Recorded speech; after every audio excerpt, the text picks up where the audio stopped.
Wherever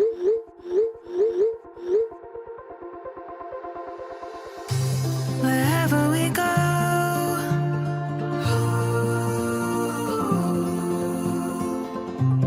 we'll always know.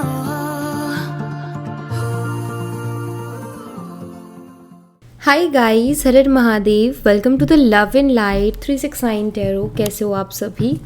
उम्मीद है आप सभी बहुत अच्छे होंगे और अपनी लाइफ में आगे बढ़ रहे होंगे। सो गाइस, हम देखने वाले हैं आपके पर्सन की late night thoughts, late night energies आपके लिए क्या है। जेंडर का कोई इशू नहीं है, मेल फीमेल सभी इस रीडिंग को देख सकते हैं। और अगर आप मुझसे पर्सनल रीडिंग लेना चाहते हो, स्क्रीन पर व्हाट्सएप नंबर दिए गए हैं, आप उस पर कांटेक्ट कर सकते हो for love reading, health reading, career reading, सभी तरीके की रीडिंग्स मैं करती हूँ। सो चलिए स्टार्ट करते हैं। सेम जेंडर के लिए भी आप ये रीडिंग देख सकते हो। प्लस नो कॉन्टैक्ट सिचुएशन है, ऑन एंड ऑफ है, लेस कॉन्टैक्ट या फिर ब्रेकअप जैसे सिचुएशन से आप डील कर रहे हो तो भी आप ये रीडिंग देख सकते हो।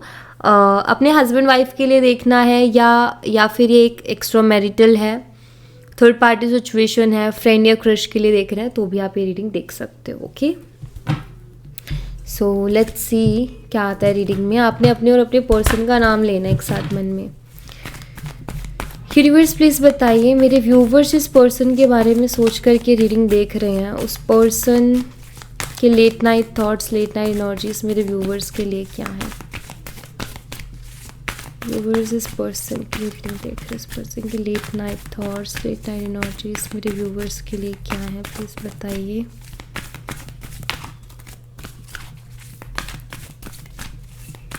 Thank you. Seventh chakra, archangel Uriel, and यहाँ पर है the thinking women and happy family, and sixth chakra, archangel Metatron, and we have magician in the mirror,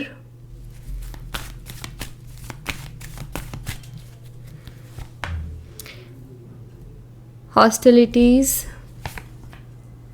third chakra, archangel Samuel, the temple path, fifth chakra, archangel Gabriel, and यहाँ पर है the sun energy. Okay, तो यहाँ पर third chakra, fifth chakra, sixth chakra and seven chakra है। Third, fifth, sixth and seventh. All right, let's see, इनको clarify करते हैं गाइस और मैं आपको बताती हूँ कि किस हाल में है आपके पर्सन। ओके,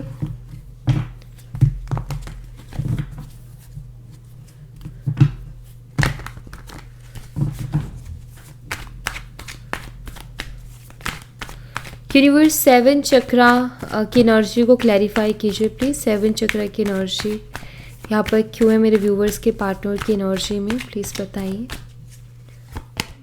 यहाँ पर एस ऑफ वॉन्ड्स है and two of pentacles. Aries, Leo and Sagittarius, missing और धनु राशि मुझे यहाँ पर दिखाई दे रहा है। नंबर 1 जनवरी मंथ की एनर्जी है। देखिए गाइज, यहाँ पर ना सेवन चक्रा, जिसको क्राउन चक्रा भी कहा जाता है, और वो डिसीज़न कहीं ना कहीं पहली चीज़ तो ये कि आपके साथ ना एक स्ट्रॉन्ग कनेक्शन फील करते हैं। ठीक है, यहाँ पर ये एस ऑफ वॉन्ड अट्रैक्शन को भी बताता है। एक स्ट्रॉन्ग कनेक्शन कहीं ना कहीं पर्सन आपके साथ फील करते हैं, एक स्ट्रॉन्ग एंड डीप कनेक्शन, और जहाँ इनको लगता है कि इस रिश्ते में कुछ तो अलग है, कुछ तो डिफरेंट है, क्योंकि ये आपकी तरफ अट्रैक्ट हो रहे हैं, आपकी तरफ खिंचे आते हैं। अब इनको ये समझ नहीं आ रहा कि ये जो खिंचे चले आते हैं आपकी तरफ, ये आखिर है क्या, बट कहीं ना कहीं वो चीज़ दिखती है यहाँ पर। ऐसा लग रहा है कि आपके साथ एक नई शुरुआत करना चाहते हैं, और ये आपके साथ नई शुरुआत करना क्यों चाहते हैं, इसलिए चाहते हैं कि क्योंकि इनको कुछ तो स्पेशल इस रिश्ते में फील हो रहा है। और आई थिंक ऑप्शन है इनकी लाइफ में, आप हो, आपके अलावा कोई और है। मे बी मैरिड है तो इनके हस्बैंड या वाइफ हैं, और एक तरफ आप हो, तो कहीं ना कहीं कंपैरिजन मिल रही है, या फिर कोई थर्ड पार्टी भी हो सकती है जो इनके दिमाग में है, या इनकी लाइफ का ऑप्शन है। ठीक है, तो ये देखते हैं दोनों में ही कंपेयर करके, तो ये फील करते हैं इस चीज़ को कि आपके साथ कुछ अलग लेवल का या अलग टाइप का इनका रिश्ता है, ठीक है। इसीलिए ये आपकी तरफ अट्रैक्ट हो रहे हैं और इसीलिए ये आपके साथ ही नई शुरुआत का सोच रहे हैं कि आपके साथ ही इनको आगे बढ़ना चाहिए रिश्ते में, आप ही के साथ रहना चाहिए, ऐसा, ठीक है। द थिंकिंग वुमेन की एनर्जी को क्लैरिफाई कीजिए यूनिवर्स। द थिंकिंग वुमेन यहाँ पर क्यों है, प्लीज़ बताइए।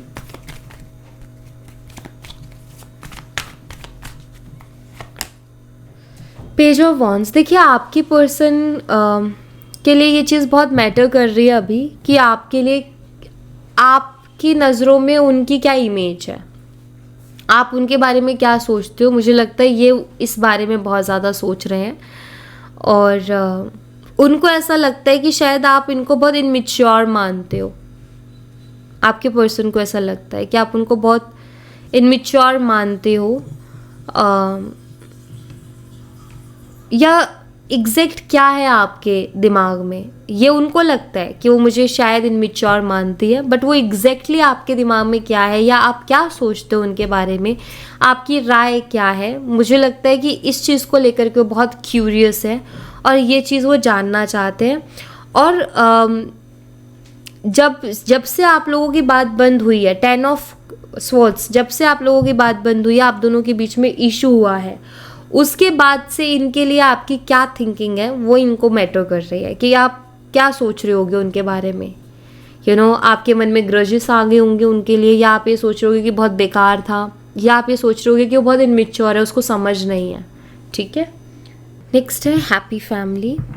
हैप्पी फैमिली की एनर्जी को क्लैरिफाई कीजिए यूनिवर्स। हैप्पी फैमिली की एनर्जी यहाँ पर क्यों है, प्लीज़ बताइए।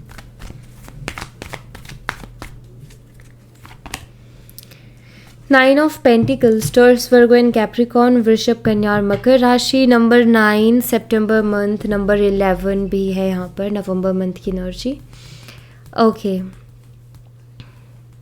ये पर्सन आपके साथ एक हैप्पी फैमिली देखते हैं। इनको ऐसा लगता है कि आप उतने सेंसिबल हो कि आप बहुत अच्छे से इनकी लाइफ को बैलेंस करके चलोगे, इनकी लाइफ में और खुद की लाइफ में एक बैलेंस बना के लेके चलोगे। और एक और चीज़ है जो कि बहुत ही क्यूट सी है, जो मैसेज मुझे मिल रहा है वो ये, इनको लगता है कि आपके साथ इनकी जो फैमिली बनेगी ना, वो बहुत सुंदर सी, बहुत क्यूट सी, बहुत प्यारी सी बनेगी, क्योंकि पर्सन आपको बहुत सुंदर मानते हैं, ठीक है। आप इनको बहुत सुंदर लगते हो और ऐसा लगता है जैसे आपके साथ फैमिली चाहते हैं, क्योंकि इनको वो सारी खुशियाँ दिखती हैं इस फैमिली में। रीज़न हो आप, उनको ऐसा लगता है कि आपके अंदर उतनी समझ है, आप उतने मैच्योर पर्सन हो कि आप जो है बहुत अच्छी एक फैमिली बना सकते हो, या फैमिली में कैसे रहते एक बैलेंस बना के, या सबके साथ खुशी खुशी वो आप कर सकते हो। तो इनको ये ना आपके साथ एक हैप्पी फैमिली देखते हैं, एक खूबसूरत फैमिली देखते हैं, मैं तो ये कहूँगी।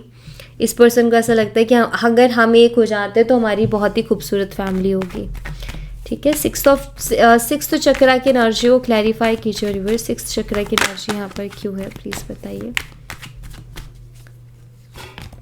एस ऑफ स्वॉर्ड्स, वो भी थर्ड आई चक्र है जो कि क्लियरिटी के बारे में बात करता है ना। ऑल्सो एस ऑफ स्वॉर्ड्स ये भी क्लियरिटी के बारे में बात कर रहा है। जेमिनी, लिब्रा, एक्वेरियस, मिथुन, तुला और कुंभ राशि। मुझे ऐसा लगता है कि ये इस पर्सन को भी एक क्लियरिटी मिल चुकी है इस रिश्ते से रिलेटेड, कि आप उनके लिए बहुत सही पर्सन हो और आपके लिए जो वो फील करते हैं, शायद ये बहुत इग्नोर कर रहे थे, ये एक्सेप्ट ही नहीं कर रहे थे कि ये रिलेशनशिप कुछ अलग है, यूनिक है। बट नाउ जैसे इनको भी क्लियरिटी मिल गई कि नहीं, ये कनेक्शन कुछ तो खास है इस कनेक्शन में, और ये पास्ट लाइफ को भी बताता है। तो आपका पास्ट लाइफ कनेक्शन भी हो सकता है इस पर्सन के साथ, सो पास्ट लाइफ एनर्जी को भी बताता है। सो यहाँ मुझे दिखाई देता है कि इस इंसान को एक क्लियरिटी मिल चुकी है कि ये रिश्ता बहुत अलग है, बहुत ख़ास है। और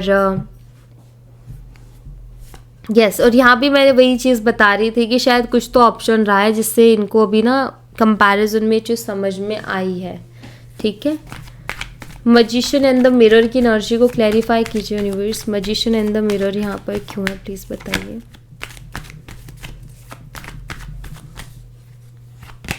यहाँ पर है द वर्ल्ड एनर्जी। आपके पर्सन को लगता है कि अगर उनकी लाइफ कंप्लीट होगी तो वो आप ही से होगी, ऐसा क्यों लगता है? मैजिशियन एंड द मिरर की एनर्जी है, यिन एंड यांग की एनर्जी है यहाँ पर। पहली चीज़ तो ये कि आप दोनों शायद एक दूसरे को बहुत मिरर करते हो। दूसरा, आप दोनों के बीच में सिमिलैरिटीज़ बहुत हैं। या फिर एक होता है ना कि बैलेंस करते, एक आइज़ है तो एक फायर है, एंड बैलेंस कर रहे हैं कहीं ना कहीं। एक इंसान है जो कि बहुत शांत है तो दूसरा बहुत चुलबुला है, तो कंप्लीट कर रहे हैं ना लाइफ को, क्योंकि वो चुलबुलापन भी ज़रूरी है लाइफ में, और वो मिच्योरिटी भी ज़रूरी है, वो शांति भी ज़रूरी है, इनमिच्योरिटी भी ज़रूरी है, तो मिच्योरिटी भी ज़रूरी है, क्योंकि ज़्यादा मिच्योरिटी भी इंसान को बहुत सैड लाइफ दे देती है।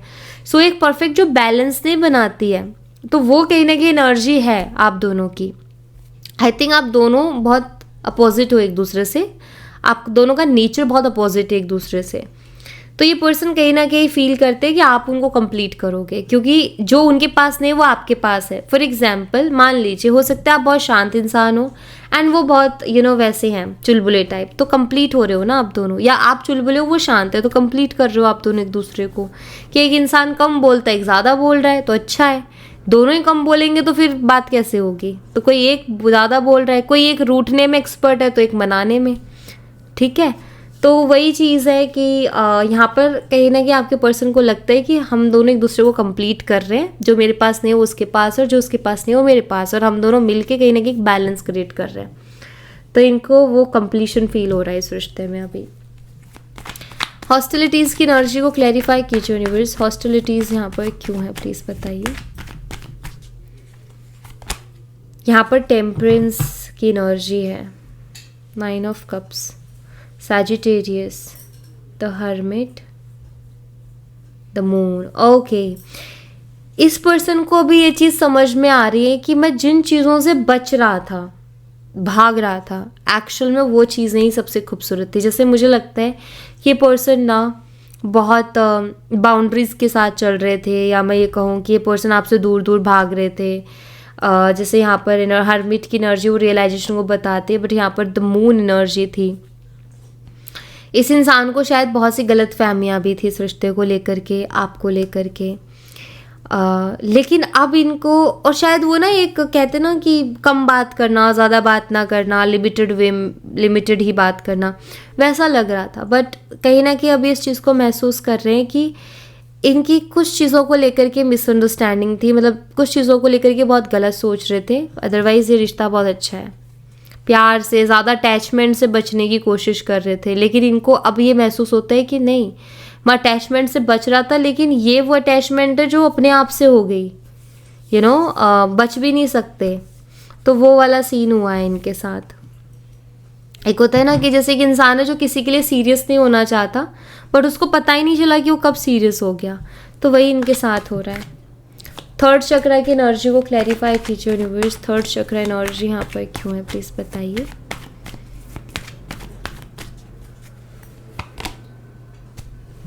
हर्मिट, ये क्या चाहते हैं इसकी रियलाइजेशन इनको हो गई। जैसे कभी कभी ऐसा होता है ना, हमें समझ नहीं आता कि हमें लाइफ में क्या चाहिए, ठीक है, और किस चीज़ से हम खुश रहेंगे। तो इस चीज़ की रियलाइजेशन इनको हो चुकी है। पहले इस रिश्ते को लेकर के शायद ये क्लियर नहीं थे, आपको लेकर के भी क्लियर नहीं थे, बट नाउ मुझे ऐसा लग रहा है कि नाउ ये रियलाइज़ कर रहे हैं और इनको एक क्लियरिटी मिल रही है कि इनको एग्जैक्टली लाइफ में चाहिए क्या, ठीक है। और यस, यहाँ पर मुझे दिख रहा है कि ये पर्सन इस चीज़ को महसूस कर, आपके लिए जो प्यार है ना उसको ये महसूस कर रहे हैं। एक्सेप्टेंस में नहीं थे बट अब हैं, ठीक है। एक्सेप्ट ही नहीं करते थे, या तो ये एक्सेप्ट नहीं करते थे कि आपके बिना नहीं रह पाएंगे, या फिर ये एक्सेप्ट नहीं करते थे कि इनको प्यार है। बट अभी लग रहा है कि जैसे कि अभी दोनों चीज़ों को एक्सेप्ट कर रहे हैं, प्यार को भी और आपके बिना नहीं रह पाएंगे इस बात को भी। द टेम्पल पाथ की एनर्जी को क्लैरिफाई कीजिए universe, the temple path energy यहाँ पर क्यों है प्लीज़ बताइए। S of cups, queen of cups. आपकी पर्सन को भी ऐसा लग रहा है कि आपसे उनका मिलना ऊपर वाले ने तय किया था। ये कहीं ना कहीं ब्लेसिंग है ऊपर वाले की रिश्ता, इनको अभी ऐसा फील हो रहा है। मतलब ये बहुत अच्छा अच्छा सोच रहे हैं अभी। जैसे हम कभी कभी सोचते हैं ना कि यार ये जो जिन चीज़ों से मैं भाग रहा हूँ ना, ये कहीं ना कहीं मेरे लिए ब्लेसिंग्स है, ये ऊपर हमको ऊपर वाले ने मिलवाया है। तो ऐसी वाली एनर्जी आपके पर्सन फील कर रहे हैं कि शायद आप दोनों की डेस्टिनी एक है, या फिर आप लोगों को ऊपर वाले ने मिलवाया है। ऐसी वाली फीलिंग मुझे आपके पर्सन के अंदर दिख रही है। यस, ये क्यों रियलाइजेशंस हो रही है इनको पता है? ये रियलाइजेशन इनको इसलिए हो रही है क्योंकि जिस तरीके का प्यार आपने उनको दिया, जिस तरीके से समय आपने उनको दिया, जिस तरीके से आपने उनको अटेंशन दी है ना, उस चीज़ की वजह से इनको ऐसा लग रहा है। क्योंकि वो प्यार, वो अटेंशन, वो केयर, वो रिस्पेक्ट इनको कहीं और से नहीं मिल रही है। तो इनको ये चीज़ महसूस हो रही है कि आप उनके लिए क्या कर रहे थे, ठीक है। एंड एक और होता है ना कि हम कुछ लोगों के साथ हमारी एनर्जी बढ़ती है और कुछ लोगों के साथ हमारी एनर्जी घटती है। जैसे कुछ लोग हैं हमारी लाइफ में, उनकी वजह से हम परेशान हैं, और कुछ लोग हैं जिनकी वजह से हम परेशान नहीं हैं, हम हैप्पी हैं। तो मुझे लगता है कि इन्होंने वो चीज़ भी नोटिस की है और उसी से इनको ये चीज़ समझ में भी आई है कि मैं वहाँ ज़्यादा खुश हूँ, या वाकई मेरा दिल ये चाहता है कि मुझे ऐसी लाइफ चाहिए, ऐसा पर्सन चाहिए, इस तरीके का मुझे कोई इंसान, इस तरीके के नेचर वाला कोई इंसान मुझे चाहिए। तो वो इनको इस रिश्ते के लिए फील हो रहा है। 5th चक्र की एनर्जी को क्लैरिफाई कीजिए। 3rd चक्र का कार्ड है एंड लेट्स सी क्या आता है। S of pentacles. मुझे लगता है कि आपके पर्सन ने जो आपको बोला, ये उसको करने के बारे में सोच रहे। अगर इन्होंने बोला था कि आपको कमिटमेंट देंगे, फिर बीच में इनका मन बदल गया, ये गायब हो गए, बात बंद कर दी, जो भी किया इन्होंने, तो इन्होंने एक टाइम पे आपको कुछ प्रोमिसेस किए थे, ठीक है, तो वो ये पूरा करने के बारे में सोच रहे हैं। कुछ प्रोमिसेस अगर इन्होंने किए थे आपसे, तो उन प्रोमिसेस को पूरा करने का ये पर्सन सोच रहे हैं कि मैं अब उन प्रोमिसेस को वक्त आ गया कि मैं पूरा करूं। द सन एनर्जी को क्लैरिफाई कीजिए। द सन एनर्जी यहाँ पर क्यों है, प्लीज बताइए। The fool, okay. पहली चीज़ तो ये आपको बहुत ज़्यादा मिस कर रहे हैं, और दूसरी चीज़ जो मुझे यहाँ पर दिखाई देती है कि आपके पर्सन खुद को बहुत बड़ा बेवकूफ़ मान रहे हैं। और वो खुद को बहुत बड़ा बेवकूफ़ क्यों मान रहे हैं? उनको ऐसा लग रहा है कि मैं किस चीज़ को इग्नोर कर रहा था अपनी लाइफ में। इनको लगता था कि आपके बिना रह लेंगे, और ये आपको पूरा एटीट्यूड देते थे और पूरा इग्नोर करते थे कि आप आपको इन्होंने ग्रांटेड लिया हुआ था, बहुत ज़्यादा सीरियसली नहीं लिया हुआ था। तो इनका ये था कि कौन ध्यान देगा, कौन हो, चलने दो, जैसा चल रहा है ठीक है। बट इन्होंने जब आपसे दूर हुए तो इनको वो बेचैनी हुई है, इन्होंने देखा कि मेरी लाइफ स्टक हो चुकी है टोटली। देन इनको फील होता है कि मैं कितना बड़ा बेवकूफ़ हूँ, कि मैं किस चीज़ को इग्नोर कर रहा था, मैं किस को एक एटीट्यूड दे रहा था। अब उससे दूर हुआ हूँ तो पता चला है कि उसकी क्या इंपॉर्टेंस है मेरी लाइफ में। सो डेफिनेटली इस इंसान को ऐसा लग रहा है कि मैं बहुत बड़ा बेवकूफ़ हूँ कि मैंने पहचाना नहीं कि मेरे लिए वो चीज़ें हैं, मेरे लिए यूनिवर्स ने वो चीज़ें दी हैं मुझे, और अच्छी चीज़ें हैं मेरी लाइफ में जो कि खुद एफर्ट डाल के मेरी लाइफ में आना चाह रही हैं, लेकिन मैं हूँ कि उनको इग्नोर पे इग्नोर किए जा रहा हूँ। सो कहीं ना कहीं आपके पर्सन इस तरीके से फील कर रहे हैं कि मैं बेवकूफ़ हूँ, कि मैं पहचान नहीं पाता कि मेरे लिए क्या चीज़ है और क्या नहीं। मैसेजेस देख लेते हैं अभी। यूनिवर्स इस पर्सन की तरफ से क्या मैसेजेस है, प्लीज़ बताइए। इस पर्सन की तरफ से मेरे व्यूवर्स के लिए क्या मैसेजेस हैं। I am waiting for you, या आपका इंतज़ार कर रहे हैं, ठीक है। You always know how to make me smile. इनको कहीं ना कहीं ये चीज़ बड़ी वो हुई है कि आप ना हमेशा उनको हंसाते रहे हो। आप पहले उनका मूड देखते हो कैसा है, देन उसके हिसाब से चीज़ें करते हो कि अगर वो सैड है तो आप कोशिश करते हो कि आप उनको खुश कर दो। तो ये चीज़ें अब उनके दिमाग में घूम रही है। प्लस वेटिंग, हो सकता है इन्होंने आपको कोई मैसेज कर रखा हो, कॉल कर रखा हो, लेकिन आपने रिप्लाई ना दिया हो, तो वेट कर रहे हैं आपका। प्लीज़ डोंट मूव ऑन, ये कहना चाहते हैं कि रिक्वेस्ट कर रहे हैं कि मूव ऑन मत करना, ठीक है। All I really want is to see you again, ये आपको दोबारा से देखना चाहते हैं, ठीक है, अपनी लाइफ में। I want to regain your trust, आपका ट्रस्ट रिगेन करना चाहते हैं। कि आपका ट्रस्ट जीत लें, आपका दिल जीत लें, देन आप फिर से इनको मिल जाओ। I will never love you another like I love you. इनका कहना है कि ये किसी को नहीं, ये जो फीलिंग आपके साथ है ना, ये किसी और के लिए फील नहीं कर सकते अब दोबारा, क्योंकि कोशिश करके देख ली, नहीं हुआ, तभी तो ये वापस से इधर आ रहे हैं, क्योंकि इनको यहाँ जो कंफर्ट मिला या वाइब्स मैच हुई वो नहीं हुई कहीं और। You are too good for me, और ये जानते हैं कि आप उनके लिए बहुत सही पर्सन हो। I know you are the one for me, इनको लगता है कि आप उनके लिए ही बने हो। एंड यहाँ पर I see why everything happen the way it dids, और ये देख रहे हैं कि जो भी चीज़ें हुई हैं क्यों हुई हैं, जिसके लिए खुद को बोल भी रहे हैं कि मैं ही बेवकूफ़ हूँ, मेरी वजह से हुआ कि मैंने पहचाना नहीं। ठीक है, सो या thank you so much guys. ये थी आप लोगों के लिए एक छोटी सी रीडिंग। आई होप आपसे रेजोनेट की हो, आई होप आपको पसंद आई हो। रेजोनेट की हो तो मुझे बताना ज़रूर कमेंट बॉक्स में, पसंद आई हो तो लाइक ज़रूर करना, चैनल को सब्सक्राइब करना मत भूलना। मैं मिलती हूँ नेक्स्ट रीडिंग में, तब तक अपना ख्याल रखें। Bye bye, take care, see you again.